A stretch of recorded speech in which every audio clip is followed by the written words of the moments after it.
Now see, uh, fundamental equations, I mean not any new equation, but this fundamental equation involves thermodynamics first law and thermodynamics second law. Basically I am going to combine thermodynamics first law and second law to deduce some new equations, and slowly I am moving towards the criteria for spontaneity, and before that I will take up this third law of thermodynamics.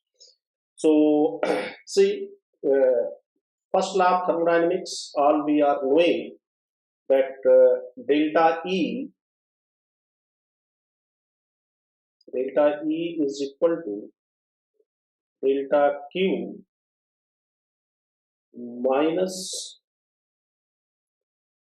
P external dV. This is very fundamental equation through the thermodynamics first law, right? So in this equation, see, this is path dependent, this is also path dependent.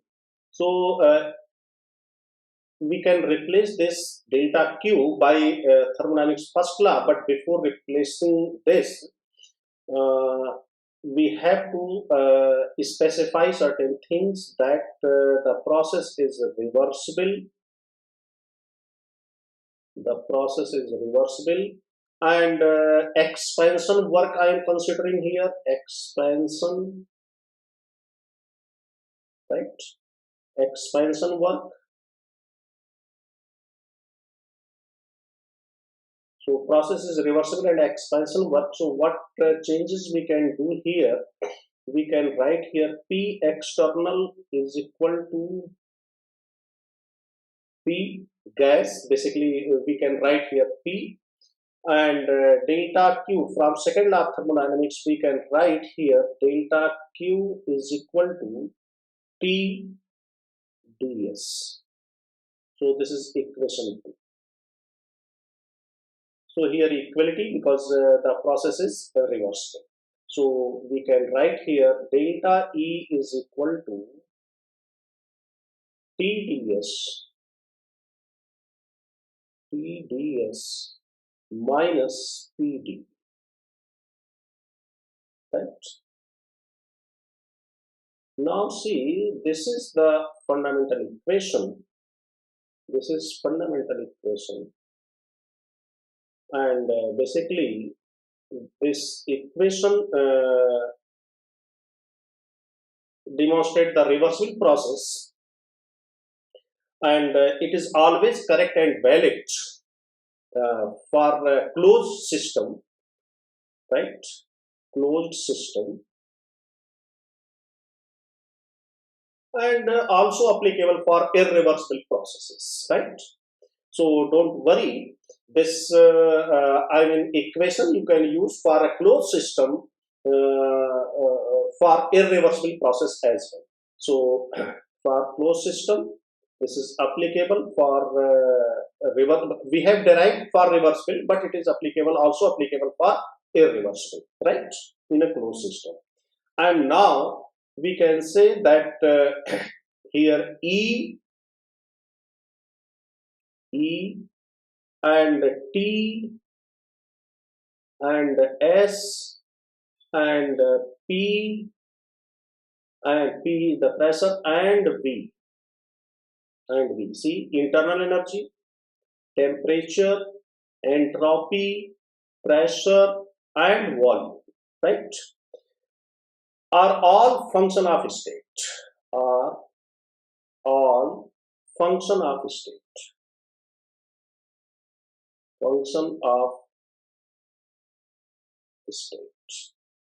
And independent of path, right?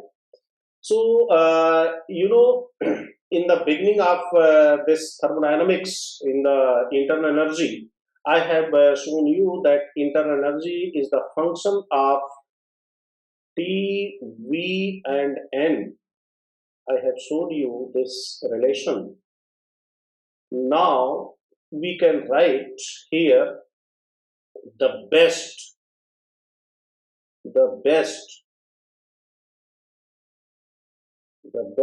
or natural variables or natural variables for internal energy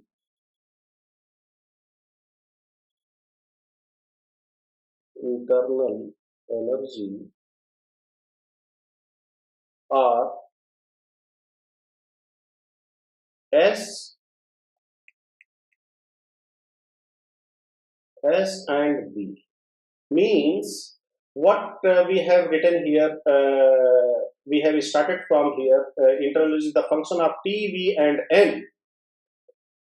The best variables or natural variables we can say for internal energy, we can take this entropy, and if we include this entropy, so we are considering the second law of thermodynamics, means entropy is also, so we can mix the equation energy and entropy, both combined equation we can get.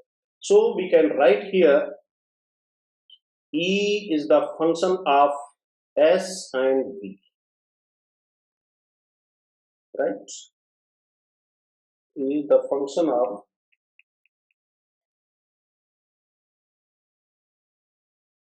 S and V. This is the best description. And you can use this equation and identify the other variables. For example, delta E is equal to TdS minus PdV. This is, so we can write here del E by del S at constant V is equal to temperature, means energy change in internal energy per unit change in entropy, that is called temperature, and del E by del V, this is equal to minus of P. So other variables you can define in terms of this, right? Similarly, you can also write delta H. Delta H is equal to delta E plus PD, right? All of you are knowing this equation.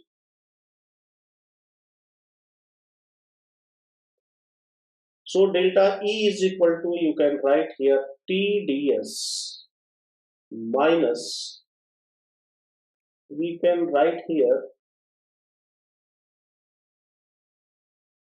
delta PV, TdS minus PdV plus, here we can write PdV plus VdV. Differentiation of this. So this PdV cancel. So your equation is like this: TdS plus VdV delta H is equal to. So this is another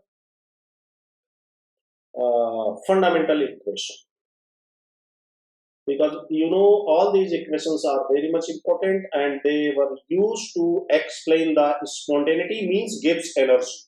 So similarly here you can write delta H by delta S at constant P is equal to temperature, and del H by del P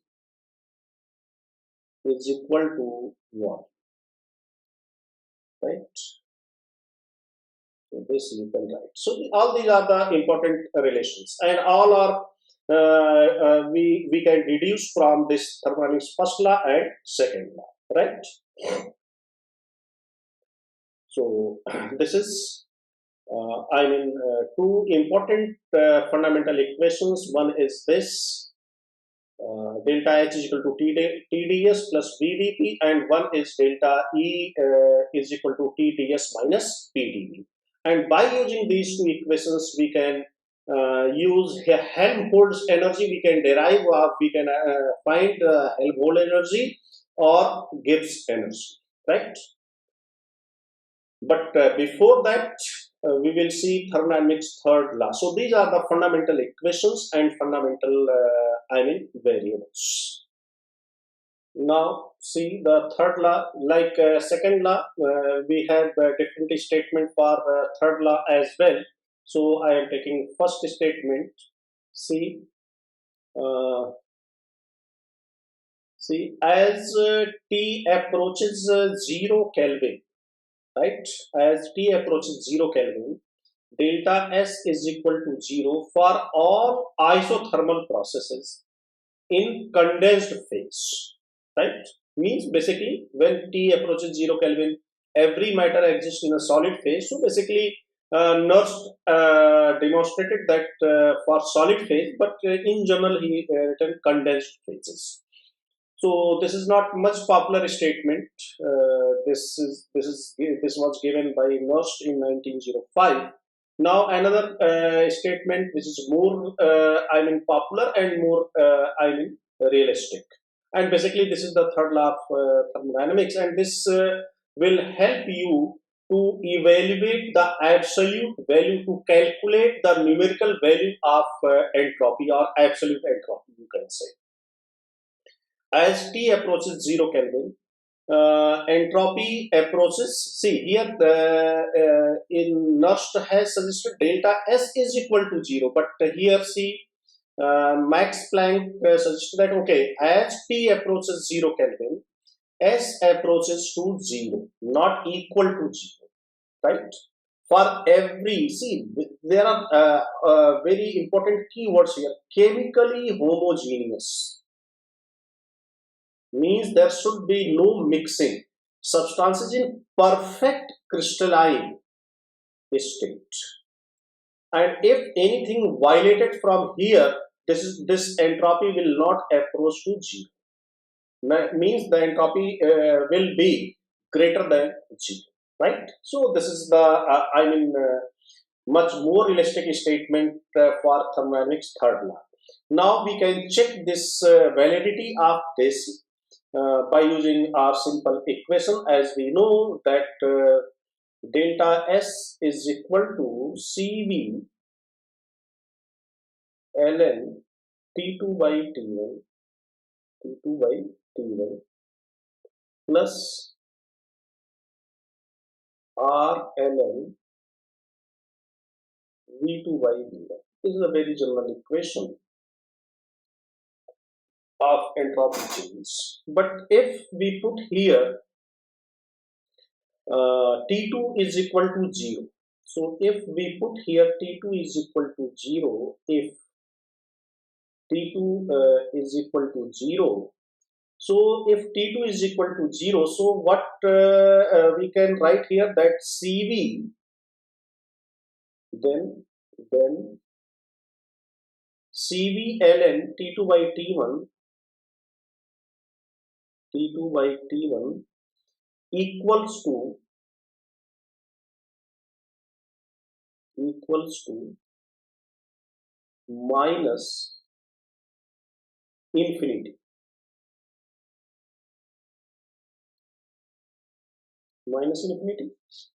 If T2 is equal to 0 here in this equation, then what will happen? Then this term CV ln T2 by T1 equals to the minus infinity, right? So therefore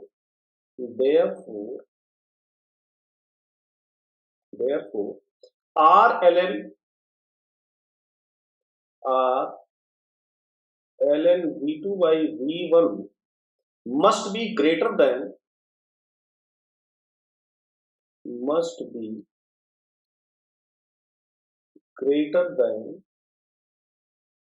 plus infinity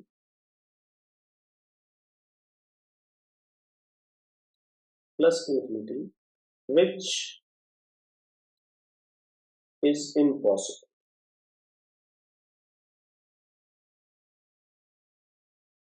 Impossible, right? Therefore, no actual process, no actual process can get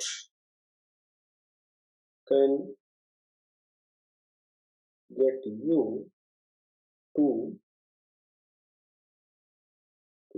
T is equal to 0 Kelvin. Means this T is equal to 0 Kelvin is not possible, but you can get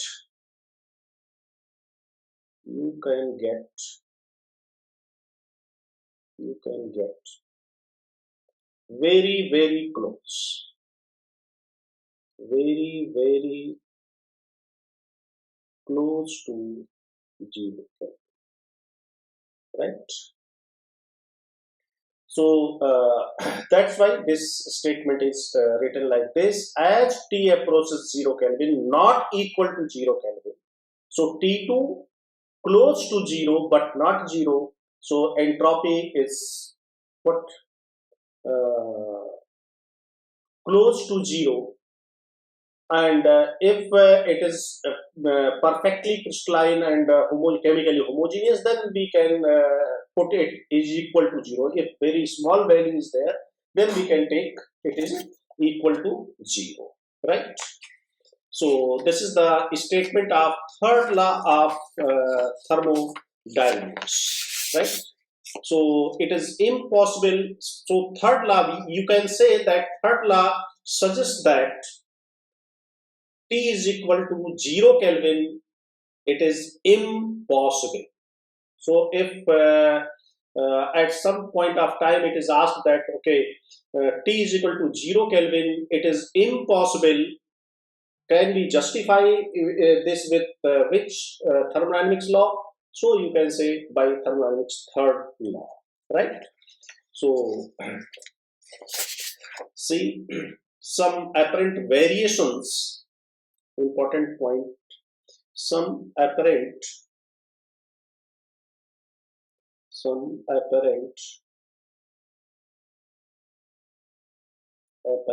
violations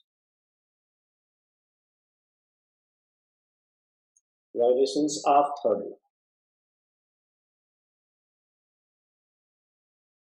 law,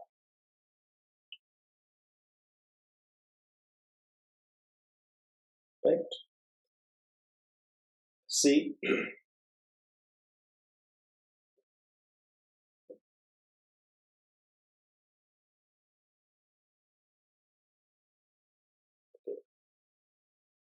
for example, if you take crystal of carbon monoxide, crystal of pure carbon monoxide. So if we see that carbon monoxide, this in the perfectly crystalline state, carbon monoxide is arranged like this in the at the lattice points, and at some place there is some you can say degeneracy, conformational degeneracy is there, right? So due to this, so if you examine here, this molecule is have some other conformation in the 3D state, because CO here OC is there. So due to this degeneracy, even at 0 Kelvin, entropy is what? Greater than 0.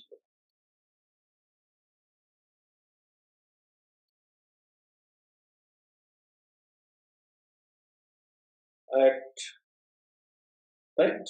it is greater than 0. So this is what violation. If you put some impurity in the crystal, then also S is greater than 0. If any impurity or defect, any impurity or defect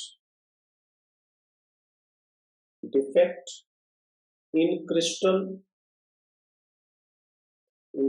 also causes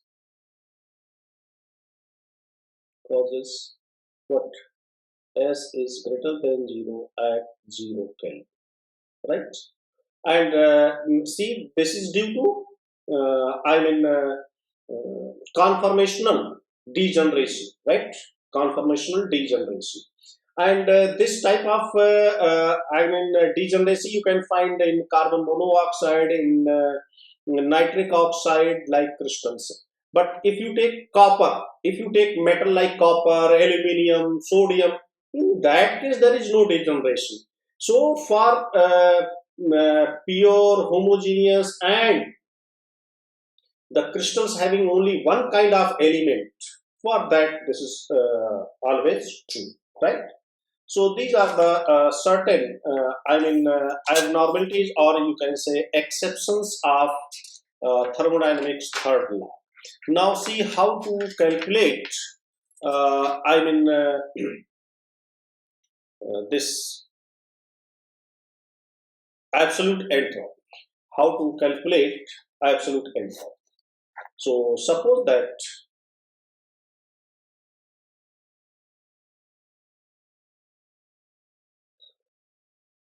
I am taking a solid at 0 Kelvin and 1 bar,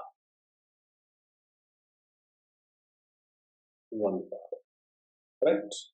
0 Kelvin and 1 bar, and it is taken a solid at T Kelvin. What I am assuming? I am assuming that there is no change in the state. This A is still solid, T Kelvin and 1 bar.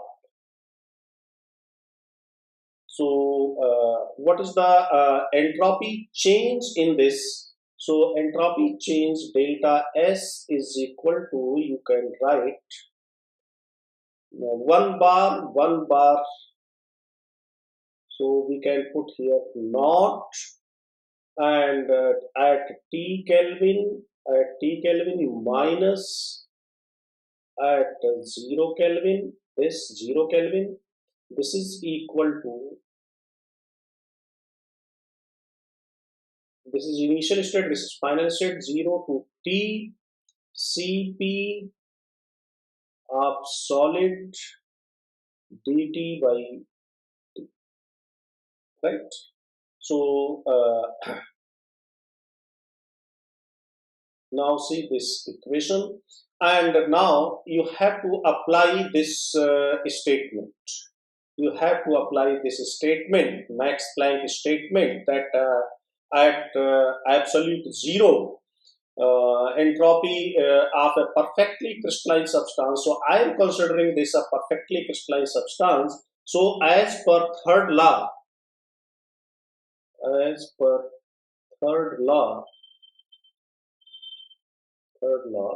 what we can write? S naught at 0 Kelvin is equal to 0. So we can put here 0. So absolute entropy at T Kelvin, T, this is called absolute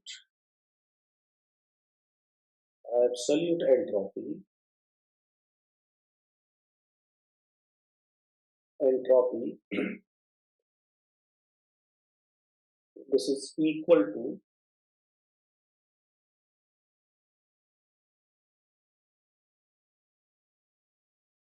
Cp of solid dt by t, right? And now you can integrate this, and you can calculate the absolute entropy. But don't put T2 is equal to 0 Kelvin, but you can put very close value to the 0 Kelvin, right? So in this way, you can calculate what absolute entropy of any perfectly crystalline substance. Or you can calculate, suppose that it is given a solid 0 Kelvin 1 bar, and when it is heated up to a solid Tm melting point 1 bar, and now it is converted into a liquid Tm 1 bar, right? And now it is heated a liquid a liquid Tb 1 bar boiling point, and then it is phase change a gas Tb 1 bar, and now it is heated a gas T Kelvin 1 bar, right? So what is the entropy change in the in whole this process? So entropy at T Kelvin and 1 bar is equal to S naught at 0 Kelvin plus 0 to Tm Cp of solid dt by T, right, plus delta H fusion by T M, right, plus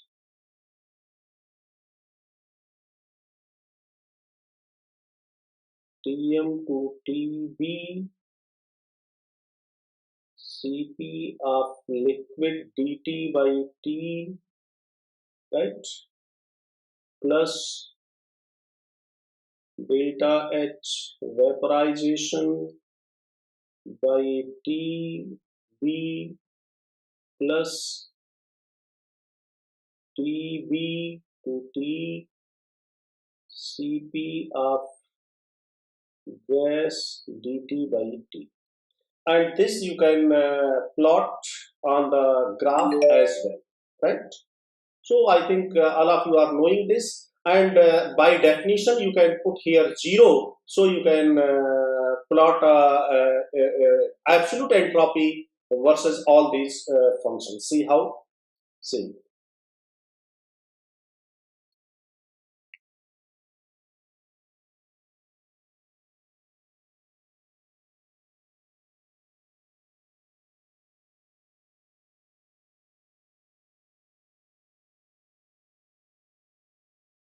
So this is T, and this is S naught. So see the variation is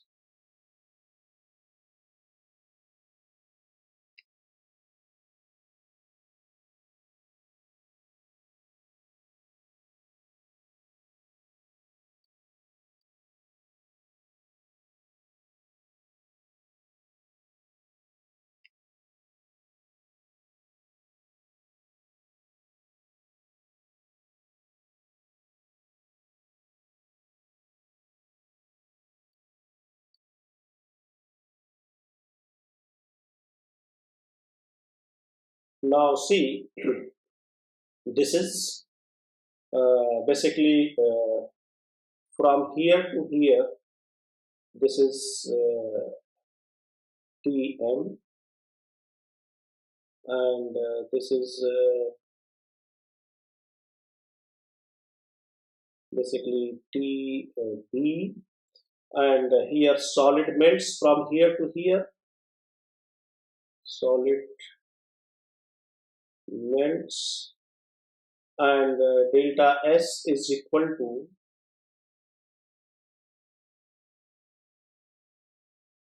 delta H fusion by T. Temperature is constant from here to here, right?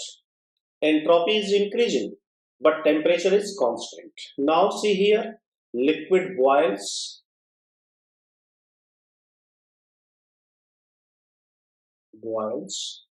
and delta S is equal to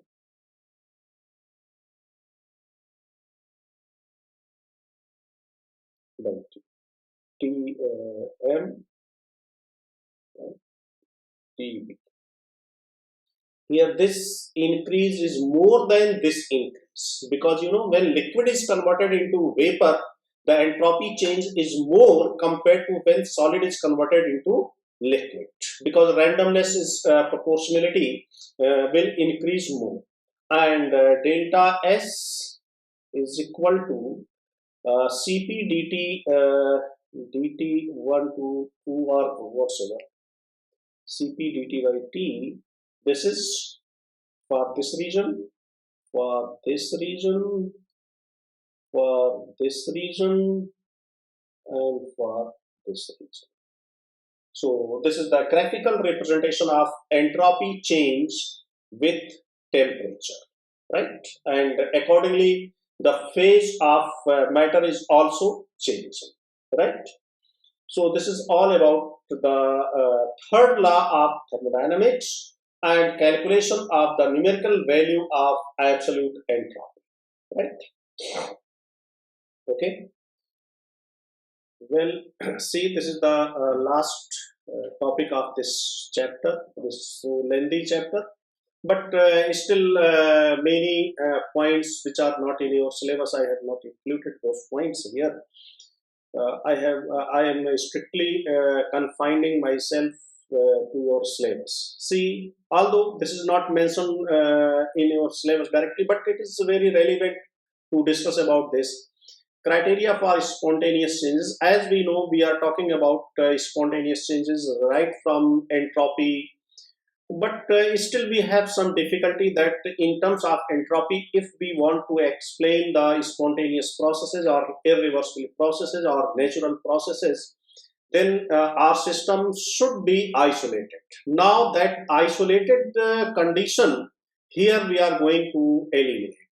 See, this Helmholtz energy, Helmholtz energy, symbol of Helmholtz energy is A, and the symbol of Gibbs energy is G. In some older books, older literature, you may find Gibbs free energy and Helmholtz free energy. That is not correct, right? So, see, again, I am starting with our first law of thermodynamics, and second law of thermodynamics. I am combining these two laws, because first law talks about energy, second law talks about entropy, so I am combining these two. So the general statement of second law, ds is equal to or greater than delta q by t. This is one equation. This is second law.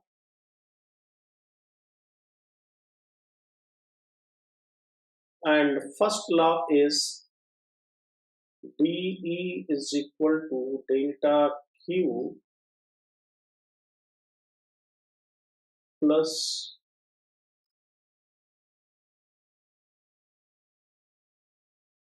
delta W.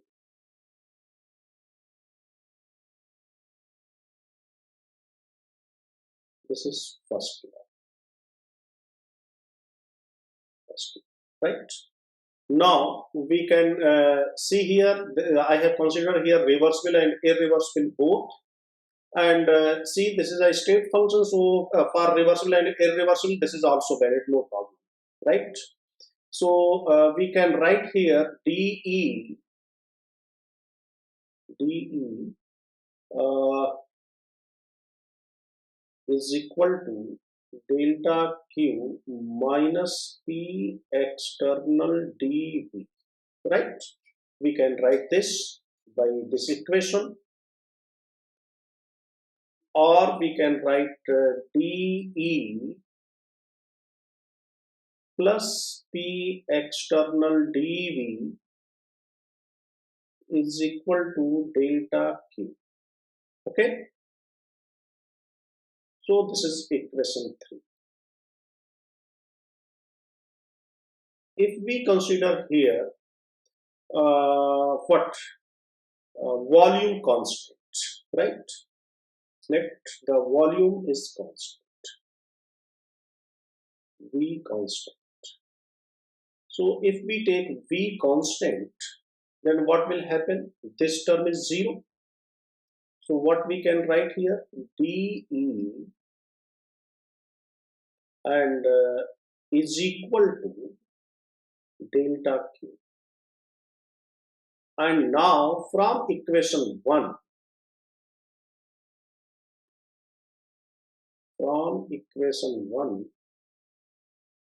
what we can write here in place of this delta Q? See, T delta S is greater than delta Q. So definitely this dE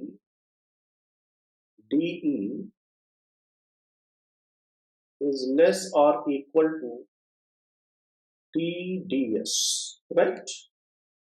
T ds, or you can write dE minus T ds is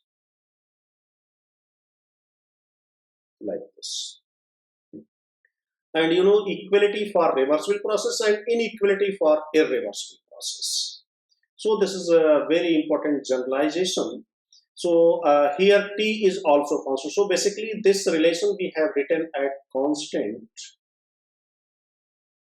V and T. Now we can write here d E minus Ts 0. So this is equation 5.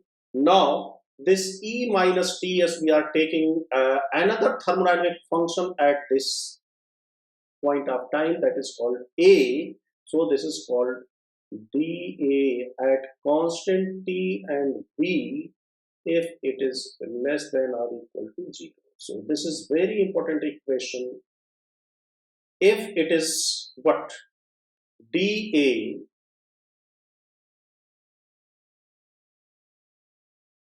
at constant T and V, if it is less than 0, then this is spontaneous.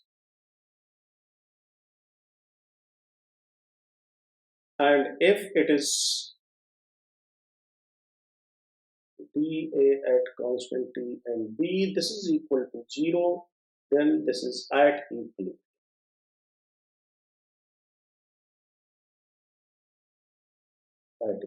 So this is the result basically. So now see, if you are taking this, there is no use of the isolated system. See, if you are putting your system is isolated, suppose that you are putting here isolated condition. So in isolated system, delta E is equal to 0.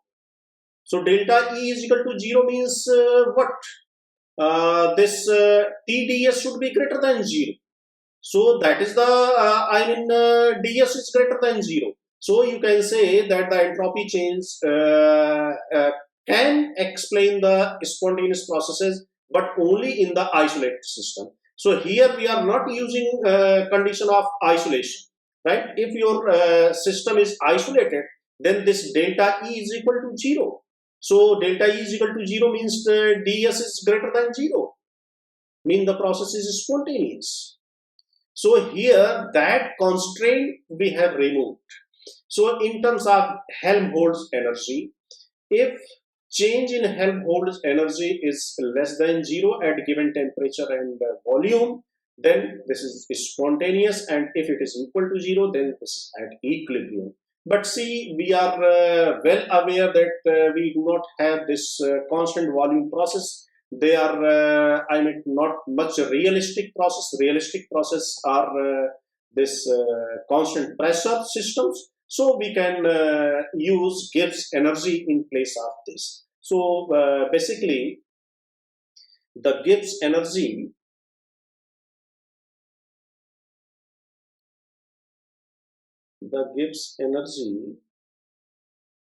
determines the direction of determines the direction of spontaneous process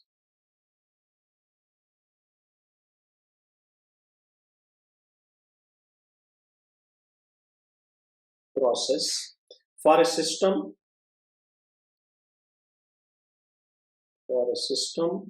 at constant pressure and temperature, at constant T and P, right? So see,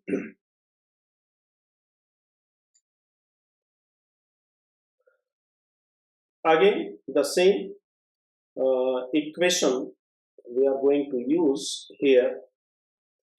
Delta dE minus P external dV is equal to delta Q, right?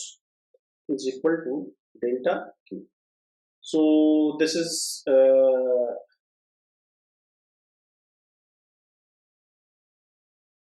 and in place of this, what we can write, this is our first equation for this, and dE is equal to, we can write here dH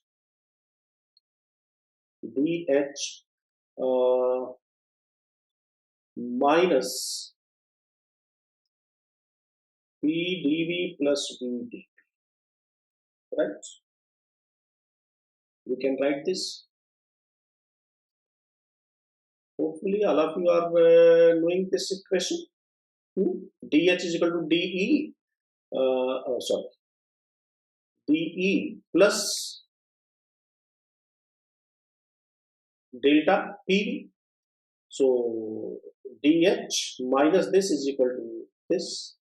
We can write here, right, in place of delta E.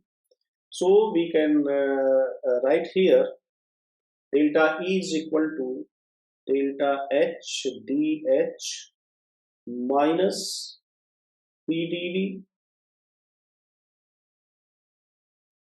minus VdP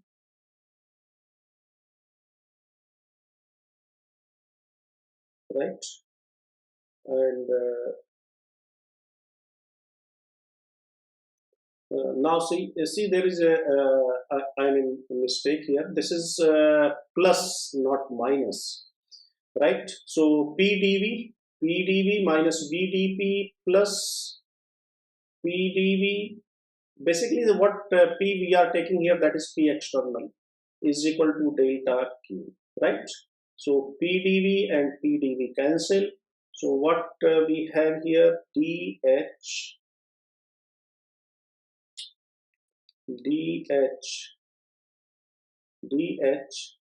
minus VdP is equal to delta Q, right?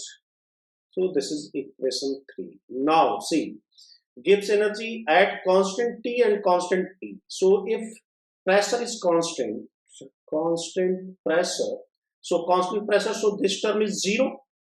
So this term is 0. So you can write here dH is equal to delta Q. This is equation 4. Now use thermodynamics second law. So you can write here TdS is equal to or greater than delta Q. So if TdS is greater than or equal to delta Q, So this TDS is greater than delta H. So delta DH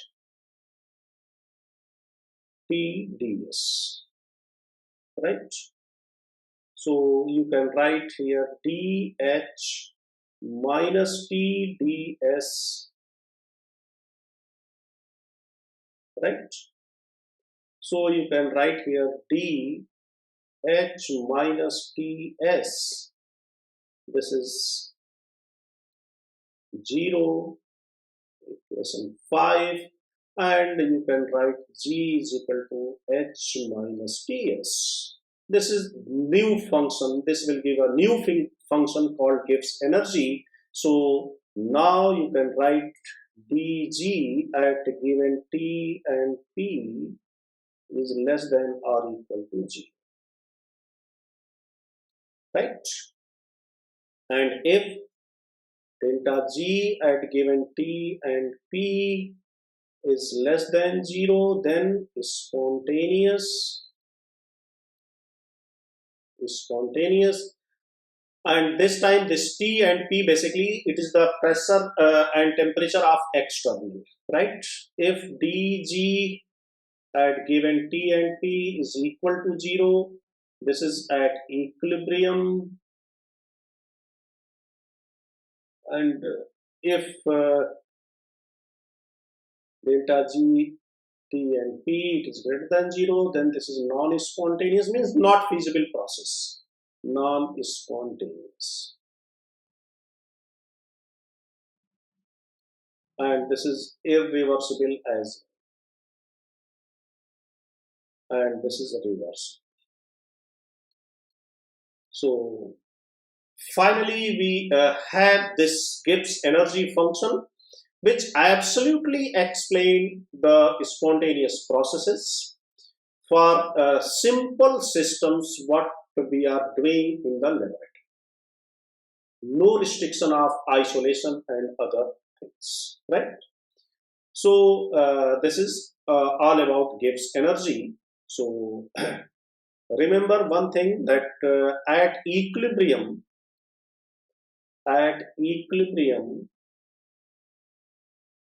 the Gibbs energy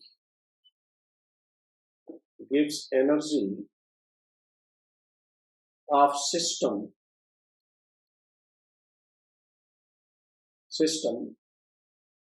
is minimum.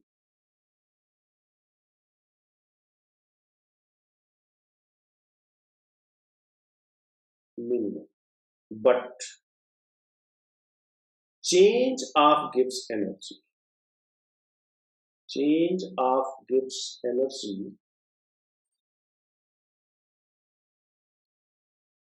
delta G is equal to 0, means Gibbs energy of system means G is minimum, but delta G is equal to 0, right? So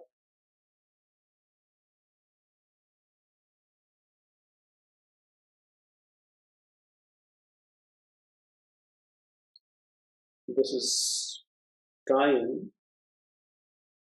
and this is G. So if we plot, so here this is the equilibrium, dg is equal to 0, but G has some minimum value.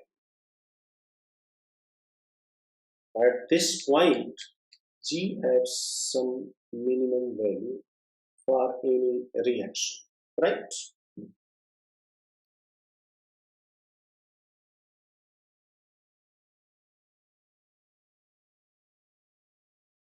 Okay, so this remember, at equilibrium delta G is 0. G is not 0. G is the minimum value. G attains the minimum value, right? But change of Gibbs energy is 0, right? Remember this point. So in this way you can explain the spontaneous and non-spontaneous processes. So we can write here G is equal to H minus Ts. So delta G is equal to delta H minus T delta S at constant temperature and constant pressure.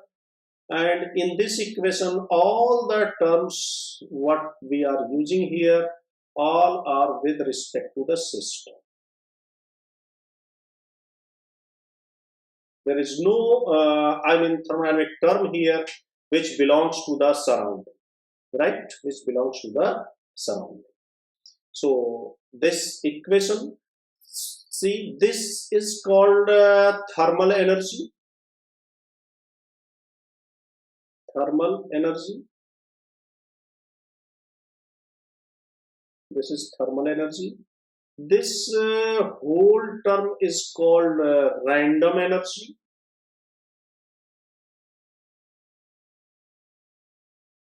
Random energy. And this is called Gibbs energy. So this thermal energy, in fact, this is the total energy present in the system. Total energy of system. And this random energy is the energy which is not available for useful work. It is not available for useful work. So if you subtract the energy, if you subtract the energy which is not useful work, available for useful work, so you can write delta G is equal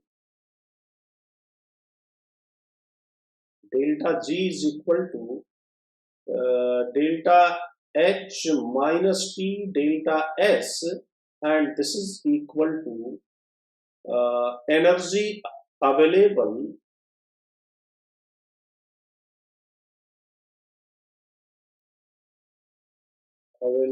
for useful work.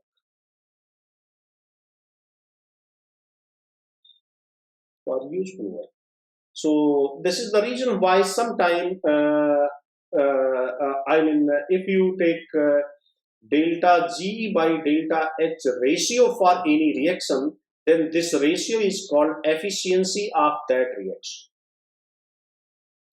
Efficiency of reaction or process, right? Because you know delta G tells about the energy available for useful work, and delta H tells about the total energy present in the system. So obviously ratio of these two is simply the efficiency of reaction or efficiency of any process. So if you want, you can prove this, that how this is equal to the W useful, very simply. See, as you know, delta G is equal to,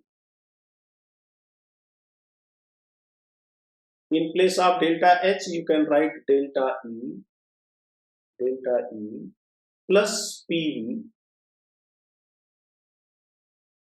plus P delta V plus V delta P, right? And minus T delta S, right? This you can write.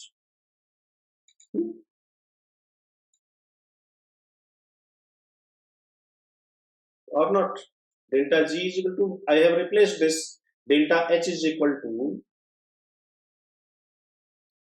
delta E plus delta P.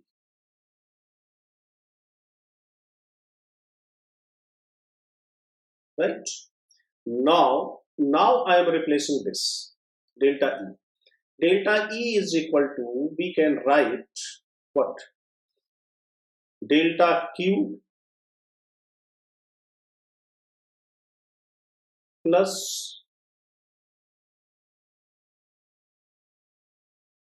delta W PV plus delta W non-PV. Remember, in the thermodynamics first law, in the beginning, I have told you that this thermodynamics first law is not only about PV work. Okay, we are not considering the other work, so this is equal to PV work. But if there is some useful work we are considering, so this should be the complete expression of thermodynamics first law plus P delta V plus V delta P minus T delta S. Now by thermodynamics second law, you can replace this T delta S and this PV you can replace here minus P dV, P delta V plus delta W non-PV plus P delta V plus V delta P minus T delta S. So now see this T delta S cancel, PdV cancel, and at constant pressure this term is 0. So delta G is equal to W non-PV is equal to W useful.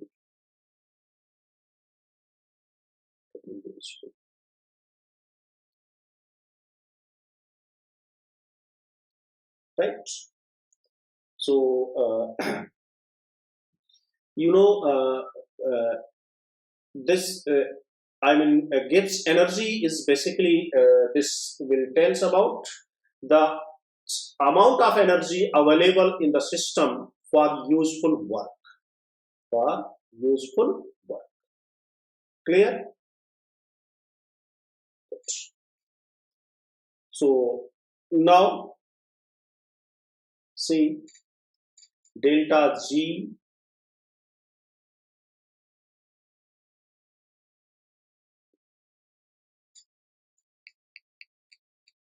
delta H and T delta S and delta G.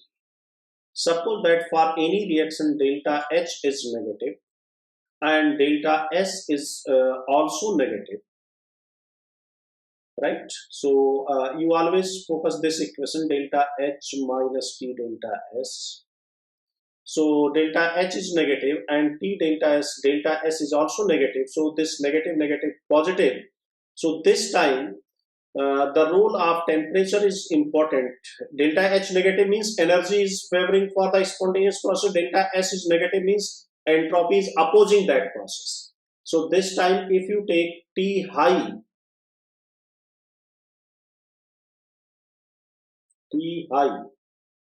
so if T is high, so this term is positive. So this term dominates over this term. So delta G is positive.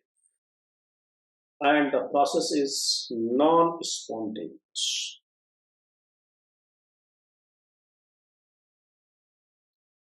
And if T is low, then delta G is negative. T is low, so this term is positive term, this is negative term, so this is low. So now the reaction is spontaneous. Right? So if delta H is negative for any reaction and delta S is also negative, then this at higher temperature reaction is non-spontaneous, at lower temperature reaction is spontaneous. So what is the reference of T high and T low? That is the equilibrium temperature. So how to calculate the equilibrium temperature? Put here G is equal to 0. So 0 is equal to delta H minus T equilibrium delta S. So by using this equation, you can calculate equilibrium temperature. So whatsoever here we are, I am telling you high and low, that is with respect to the equilibrium temperature. Suppose that this is negative and this is positive. Entropy is positive. So this is negative, this is positive, overall negative. Delta G is always negative and the reaction is spontaneous. And now see, if it is positive and this is negative, then the delta G is always positive. So this is non-spontaneous. And if this is positive and this is also positive, then again the rule of temperature is important. This time if T is high, then delta G is negative and the process is spontaneous.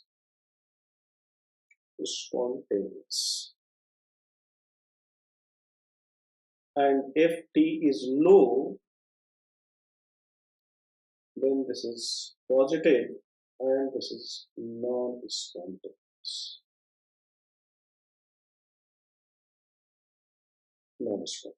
Right? And the reference is TEP. Okay.